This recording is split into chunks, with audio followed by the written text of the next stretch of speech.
Hello, and welcome to our third week on the theme of embracing change for Awakened. One of the most catastrophic events that we read about in the Hebrew Bible is the Babylonian exile. The Babylonians came into Jerusalem and they sacked the city, but more than that, they destroyed the temple. Now, this was incredibly significant because the temple wasn't just the place where everybody worshiped.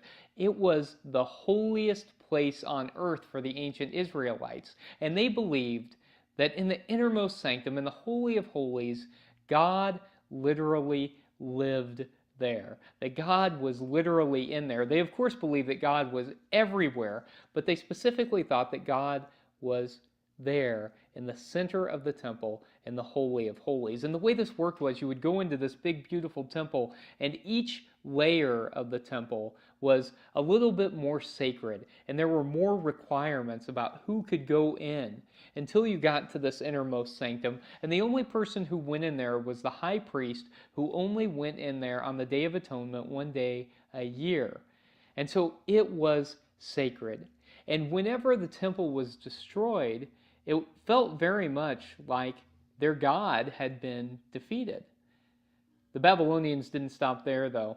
They also took the leaders out of the country and took them back to Babylon for several decades. You can understand how heart-wrenching this must have been, how much despair there must have been in the midst of all of this. And it is in this context that the book of Lamentations was written. The book of Lamentations is about this fear and this despair that people feel in the midst of the exile and afterwards. And yet, in the book of Lamentations, despite all of this loss, all of this fear, all of the separation and the desire and the longing to be back in the homeland, there is a sense of hope and a recognition that God is with God's people, even though they felt like their God had been defeated, that God was still with them. And that's actually really powerful, because as you read through the book of Lamentations in the midst of all the sorrow, the recognition that God is still with them, that's powerful. I think in the midst of difficult times, it can often be harder to feel God's presence. We wonder where God is and how we can know that God is with us. And yet, the promise that we find over and over again in the Bible, especially in books like Lamentation, is that God is with us. That God has never promised that life is going to be easy, but God has promised to be with us every step of the way, perhaps especially when things are difficult. And if we allow ourselves to embrace that idea that God is with us at all times and through all things, especially in the midst of difficulty, that can bolster us up, especially whenever we're feeling low or when things aren't going our way.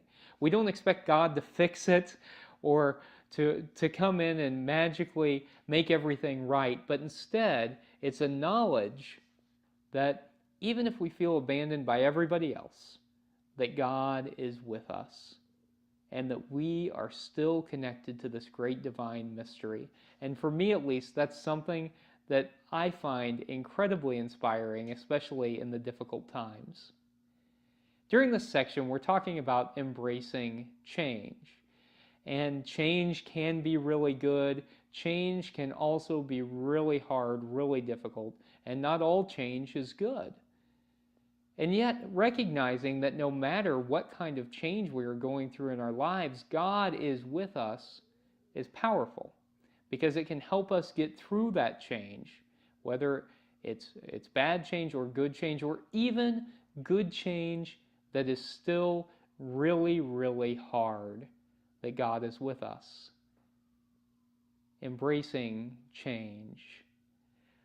This week's spiritual practice is to read a new book of the Bible. We're trying new things as we are embracing change. And so this week's spiritual practice is to try and read a new book of the Bible. Or if you've read them all, to read one with which you are less familiar.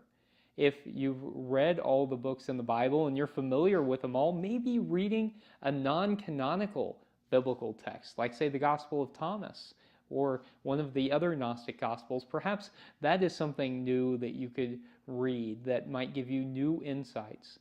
And as you read, ask questions about the text. What's the author's concern? What is their emotional state? What is their experience? What are they writing about?